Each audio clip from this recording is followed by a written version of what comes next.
ഇത് ഒരു റാക്കറ്റായി തന്നെ പ്രവർത്തിക്കുന്നു എന്ന കാര്യത്തിൽ യാതൊരു സംശയം വേണ്ട. തിരുവനന്തപുരം ശ്രീചിത്ര ഇൻസ്റ്റിറ്റ്യൂട്ടിലെ ഡയറക്ടർമാരുടെയും PSC ചെയർമാനുമായും ഒക്കെ വളരെ അടുത്ത ബന്ധമുണ്ട് എന്ന് വരുത്തി ജോലി തട്ടിപ്പ് റാക്കറ്റിന്റെ മുഖ്യ കണ്ണി രാജേഷ് രക്ഷിതാക്കളെയും ഉദ്യോഗാർത്ഥികളെയും വലയിലാക്കിയിരുന്നത്. രാജേഷും ഒരു രക്ഷിതാവും തമ്മിലുള്ള ഫോൺ സംഭാഷണം മാതൃഭൂമി ന്യൂസ് പുറത്തുവിടുന്നു.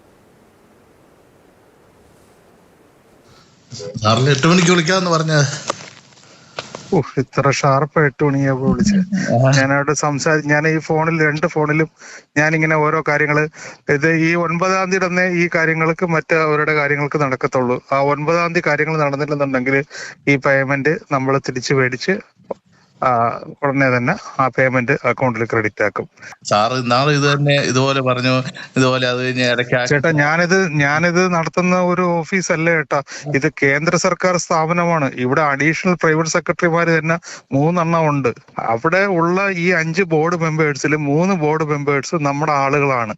നമ്മളായിട്ട് റിട്ടയർഡ് ചീഫ് സെക്രട്ടറി ഉണ്ട്, റിട്ടയർഡ് DGP ഉണ്ട്, പിന്നെ ഇവിടെ രാജകുടുംബാംഗത്തിലെ ആളുണ്ട്. ഇതൊക്കെ നമ്മളുമായിട്ടൊക്കെ ബന്ധപ്പെട്ടുള്ള കാര്യങ്ങൾ ചെയ്യാൻ പറ്റുന്ന ആളുകളാണ്. അവരൊന്നും ഈ പറഞ്ഞ കണക്കല്ല കാര്യങ്ങൾ കൈകാര്യം ചെയ്തു. MP-മാരുടെയും മന്ത്രിമാരുടെയും MLA-മാരുടെയും ഒക്കെ റെക്കമെൻഡേഷനിൽ വന്നിട്ടുള്ള ആളുകളൊക്കെ ഉണ്ട്. ഒരാള് പോലും ജോലിക്ക് കയറിയിട്ടില്ല കേട്ടാ. അത് ആ ഡോക്ടേഴ്സിനെ മാത്രമേ ഇന്റർവ്യൂ കഴിഞ്ഞിട്ടുള്ളൂ. ഇതിപ്പോ ലാസ്റ്റ് ആണ് ഏട്ടാ ഈ 9-ാം തീയതി പറഞ്ഞേക്കുന്നത്. 9-ാം തീയതി പറഞ്ഞിട്ട് കാര്യമില്ല. നമ്മളിത് കഴിഞ്ഞ സെപ്റ്റംബർ തൊട്ട് ഇന്ന് അപ്പോയിൻമെന്റാ നാളെ അപ്പോയിൻമെന്റാ എന്നും പറഞ്ഞ് പൈസൽ തൊട്ട് ഉള്ളപ്പോ അന്നേരം മുതലേ വിളിച്ചോണ്ടിരിക്കുന്ന ഇതിപ്പോ 1 വർഷമാകാൻ പോവാ വീണ്ടും. ഞാൻ ആ ഉദ്യോഗസ്ഥരുമായിട്ട് ചേട്ടൻ വേണമെങ്കിൽ സംസാരിപ്പിക്കാം. വേണ്ട, എനിക്ക് സംസാരിക്കണ്ട. ചേട്ടന് ഇതുമായിട്ട് കണ്ടിന്യൂ ചെയ്ത് മുന്നോട്ട് പോകാൻ താല്പര്യമുണ്ടോ ഇല്ല എന്നുള്ള കാര്യം പറഞ്ഞാൽ മതി. 9-ാം തീയതി ഇടുന്ന വരെ ചേട്ടന് നോക്കാൻ പറ്റുമെന്നുണ്ടെങ്കിൽ 9-ാം തീയതി നടന്നില്ലെന്നുണ്ടെങ്കിൽ 10-ാം തീയതി കാശ് മേടിച്ചിട്ട് പോവുക. അതുപോലെ തന്നെ സാർ അഖിലിന്റെ കേസ് പറഞ്ഞു. അഖിലിന് 6 മാസം പറഞ്ഞു. 1 വർഷമായി. ചേട്ടാ അഖിലിന്റെ കേസ് നാളെ തന്നെ നടത്തി കൊടുക്കണം എന്ന്, നാളെ എത്ര രാത്രിയായാലും അഖിലിന്റെ കേസ് നടത്തി കൊടുക്കണമെന്ന് ഞാൻ അവരോട് പറഞ്ഞിട്ടുണ്ട്. അഗസ്റ്റിനുമായിട്ട് സംസാരിക്കുന്നുണ്ട്. ചെയർമാൻ അവരെ കണക്ട് ചെയ്ത് സംസാരിക്കും PSCയുടെ. ബിജു പങ്കജ് തുടരുന്നുണ്ട് വിവരങ്ങളുമായി. ബിജു പങ്കജ് വളരെ കൂളായിട്ടാണ് സംസാരിക്കുന്നത്.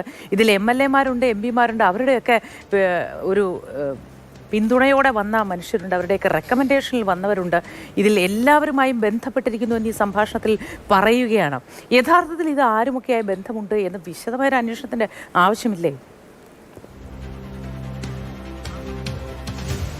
മോത്തി, ഇതിനകത്ത് ഈ രാജേഷ് എന്ന് പറഞ്ഞ ഈ മുഖ്യ കണ്ണി മാത്രമാണ് ഈ സംഭവത്തിന് പിന്നിൽ നമുക്ക് വിശ്വസിക്കാൻ പറ്റുന്നില്ല. കാരണം ഇവർ അയച്ചു കൊടുക്കുന്ന ആധികാരിക രേഖകൾ അത് നമ്മൾ കണ്ടു കഴിഞ്ഞ് ഞെട്ടിപ്പോകും. കാരണം PSCയിൽ നിന്ന് വരുന്ന അതേപോലെ തന്നെ PSCയിൽ നിന്ന് വരുന്ന അഡ്മിറ്റ് കാർഡ് അല്ലെങ്കിൽ അഡ്വൈസ് മെമ്മോ പോലത്തെ അതേ രേഖകളാണ് ഇവർക്ക് അയച്ചു കൊടുക്കുന്നത്. അതുപോലെ തന്നെ നമ്മൾ ഞെട്ടിപ്പോകും. ഈ ശ്രീത്രയുടെ ഒക്കെ അഡ്മിറ്റ് കാർഡ് അതുപോലെ തന്നെ അഡ്വൈസ് മെമ്മോ ഒക്കെ നേരിട്ട് ചെയ്യുമ്പോൾ ഇത് ഒറിജിനൽ പോലെ തന്നെ അതേപോലെ തന്നെയുള്ള സൈൻ എന്നാണ് രക്ഷിതാക്കളൊക്കെ പറയുന്നത്. അവിടുത്തെ ഉദ്യോഗസ്ഥരുമായി ബന്ധപ്പെടുമ്പോൾ അതേപോലെ ഉള്ള ആധികാരികമായി സർക്കാർ മുദ്ര പതിപ്പിച്ച രേഖകളാണ് ഇവർക്ക് അയച്ചു കൊടുക്കുന്നത്. ഇപ്പൊ ഈ പറയുന്ന രാജേഷ് എന്ന് പറഞ്ഞാൽ എത്ര ആധികാരികമായി സംസാരിക്കുന്നത്. PSC ചെയർമാനുമായിട്ട് ഞാൻ സംസാരിക്കാം, അത് റെഡിയാക്കാം.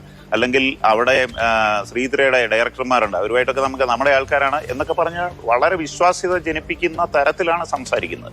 അപ്പൊ സ്വാഭാവികമായും മോത്തി പറഞ്ഞ പോലെ മലയാളികളുടെ പൊതു സ്വഭാവം കുറുക്കു വഴിയിലൂടെ ജോലി തേടാൻ, അങ്ങനെ പൈസ കൊടുത്ത് സ്വാഭാവികമാണ്. മക്കൾക്ക് ജോലി കിട്ടുക എന്നുള്ള ഏത് രക്ഷിതാവും ഏത് വളഞ്ഞ വഴി സ്വീകരിക്കും.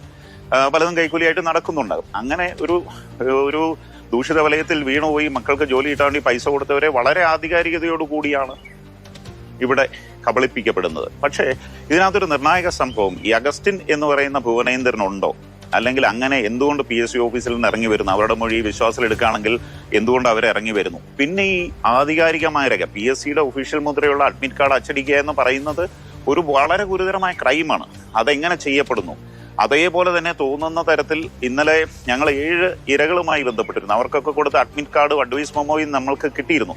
അത് കാണുമ്പോൾ വളരെ ഒറിജിനലായി സർക്കാർ ഇങ്ങനെ PSCയിൽ നിന്ന് അഡ്മിറ്റ് കാർഡ് വരുന്നു, PSCയിൽ നിന്ന് അഡ്വൈസ് മെമ്മോ വരുന്നു, ഹോൾ ടിക്കറ്റ് വരുന്നു, വളരെ ആധികാരികമാണ്. സ്വാഭാവികമായും വിശ്വസിച്ചു പോകും.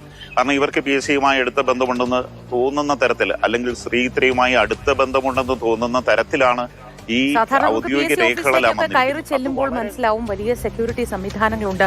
ഗേറ്റിലൊക്കെ എഴുതി വെച്ച ശേഷം അവരെ പറഞ്ഞ് ബോധ്യപ്പെടുത്തിയ ശേഷം എന്തിനു വന്നു, എവിടേക്കാണ് പോകുന്നത്, ഇതൊക്കെ പറഞ്ഞ ശേഷമാണ് ഒരാളെ അകത്തേക്ക് കയറ്റി വിടുക.